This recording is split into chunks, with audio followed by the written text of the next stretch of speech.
It bothers me that I can't reach everybody because I try.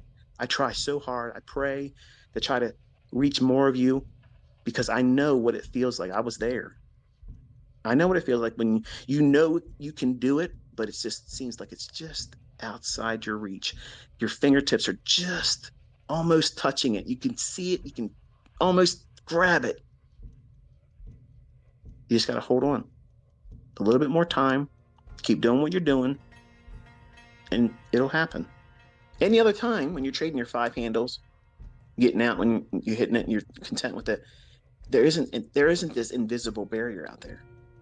But then when you start wanting to do more, where you know if you could be consistent with this just a few times a month, wow, what would that do for your trading? Man, that would really set you apart. Like you'd be top tier. You'd be in this upper echelon of trading.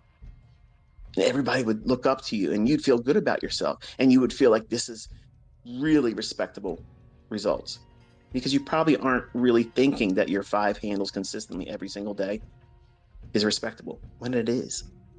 It absolutely is. So it's a balancing act that has to be maintained in your growth. In the beginning, you're scared shitless. You don't know what you're doing. You're afraid to take a trade. You're afraid to lose. You don't want to be wrong. So you're worrying about all the wrong things in the beginning. But once you work out all that stuff by experience and conditioning yourself with back testing and doing demo trading, and you work your way into a very low threshold of real monetary risk when you decide to get into live fund trading, you start with a very small amount of leverage. And the graduation from that is going to be slow, not fast, slow. And the reason why it must be slow is because you don't know what it feels like to do it. When you start building up these larger positions, whether it be a funded account challenge or whether it be now you're funded with a company or you're trading with real money, those things are going to be heavyweight factors on your psyche because you're going to be constantly worrying about, did I do this right? You're going to know that you did it too soon. Guaranteed it's going to happen. You're going to feel that. You're going to feel it. And it's going to cloud your mind. You won't even be able to know when the market's telling you, I'm not going to do that. But you want it to be so badly delivered into your hands. You won't see it. You will not see it.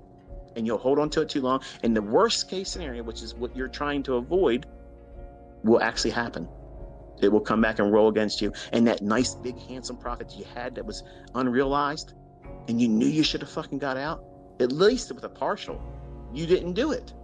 So now what are you doing? You're kicking yourself in the ass about that. You're not ready. You're not ready. It doesn't mean you're never going to get there. It just means that you haven't desensitized yourself. You work up into it slowly. Now, partials, and I'll say this in closing, partials are a huge, huge benefit to, number one, developing students because it teaches proper money management and proper trade management.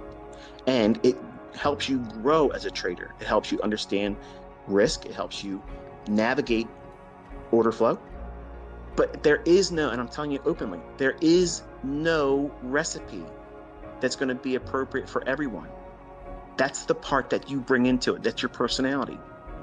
If you're trading, if you're pushing a button, the result should be you're making money. That's it. Not that I impress the people that watch me. Fuck everybody that watches me. Seriously, I don't give a fuck if you like me. Okay? If I'm pushing a button and I'm taking on risk, the end of that trade, I better fucking make money. I don't care if you like my post. I don't care if you like my management of the trade. I don't give a shit.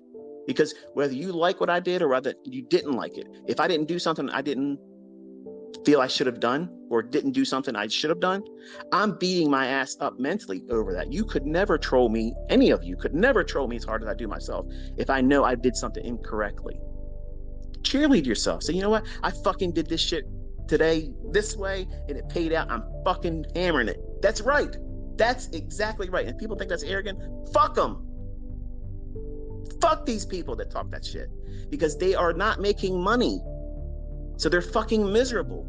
They're miserable.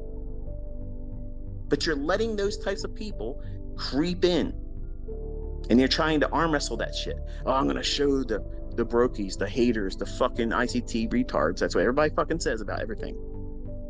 And that kind of stuff is not necessary. You're increasing the level of difficulty for you to focus on what it is you're really doing this for, which is make money. I've watched both of you literally get into fabulous fucking trades. Fabulous. And then later on, that wasn't enough. You weren't content with it. You went and did more. Or you had open profits. You had it right there. And you both have said, I just want to get a little bit more. As soon as you fucking say that, as soon as you feel that fucking impulse, I'm telling you, this is what I did to fix me. That King Kong moment. That's Larry Williams said that, if you ever get this impulse when you're in a trade and you whip out the calculator and you're like, I'm going to figure out how many, if I do this, if I hold on to it this much more, and if I hold on to this and I don't take much off of the position, I hold on to everything, I'm going to be able to make this much money. As soon as you start changing your mind about what you think it's likely to do or how far it's going to go beyond what you thought, and I don't know if you realize it or not, but as soon as you say it out your mouth, I don't know if I should, that's it. Close the fucking trade. You are managing your money. You're managing the risk. You're managing your trade. And guess what you're also doing? You're managing the expectation of your audience properly. That means you are seeing something. Your audience is watching you.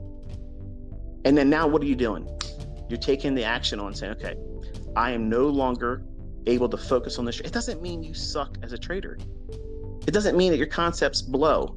It just means that you, as the operator, working in that market environment, you now have to pull the plug on the trade. And guess what you're doing? You're pulling the fucking trade at the height of the profitability while you're in the trade. If you just focus on what the fuck you're doing, and when you get these little vibrations that tell you, what's probably turning, close it. I've been doing it longer, and I would not look at that as weakness. But you probably think it's weakness. Oh, I got another trade, I bailed. Who the fuck is going to sit around and say, you're in thousands of dollars in profit and you collapsed it at the height of the trade, right then and there, it went further, but that's a failure? Nobody would say that. There ain't nobody out here that has common sense is going to look at someone in a position, start to finish, and they have thousands of dollars in equity and they close the trade.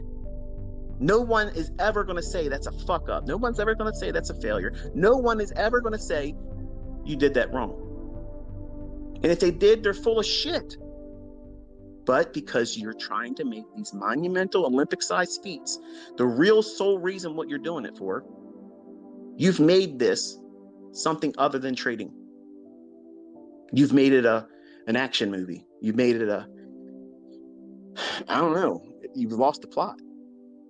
And so many of my students and everybody else out there that teaches, I'm sure you have students too, that have done this shit. They lose the plot. You're in this to make money. You grow from a starting point that's rather modest, and you graduate over time, adding a little bit more and a little bit more. And you may discover that you won't become a 100-handle trader, but you can beat the fucking socks off of 30 and 40 handle runs. And you can find them all week long, up, down, sideways, everywhere. But a 100-handle run might not be your thing. Right when you feel that uncomfortable point, at the height of your trade, that's when you're doing it. You know subconsciously you should be closing that trade. You know it. But what you're really wrestling with is not because you're afraid that it's going to go and run in your favor.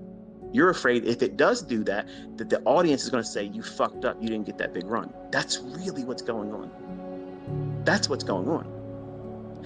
And you're not wanting to close the trade at the height of the trade's profitability when you're feeling that uncomfortable threshold because you haven't been there enough times yet. You're not desensitized. This is all new territory for you. And it's awesome watching it. It's fucking amazing watching it. I love it. I wish more of you would do it. I would watch the shit. I'm telling you, I would. But when you feel that discomfort, that's growing pains. That's you doing that last repetition to failure. Stop. Don't go anymore. You're not going to get any more muscle growth. Stop right there. Then watch and see what happens. Does it run to your objective where you thought it was going to go, or does it turn back on you? And then measure that with your journal. Just say, hey, this is what I did that day. This is how much I got out. This is exactly the moment where I felt uncomfortable. I closed it here. And then record what you took away from that as a positive reinforcement. And then each time you do that, just like weight training, you'll be able to add another 2-pound plate, 5-pound plate, 10-pound plate, one more repetition, one more set, and you'll go beyond.